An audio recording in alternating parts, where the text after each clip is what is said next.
টক শাকগুলো আমি কাঁচামরিচ টক শাক কেটে নিয়েছি। এগুলো আমার বাগানের টক শাক।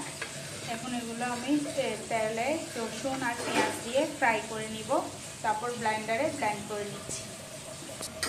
তেল গরম হয়ে এসেছে, আমি এর মধ্যে রসুনগুলো দিয়ে দিচ্ছি,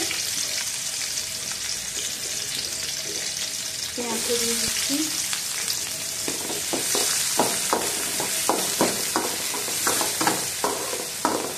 এগুলো একেবারে লাল লাল করে ফেলবো। পেঁয়াজ আর রসুনগুলো হালকা ব্রাউন হয়ে গেছে, এর মধ্যে আমি শাকগুলো দিয়ে দিচ্ছি।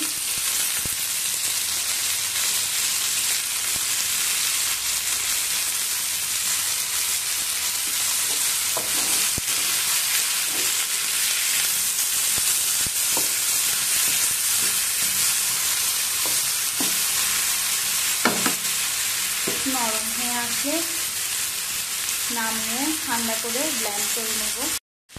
এর মধ্যে আমি স্বাদ মতো লবণ দিয়ে দিলাম।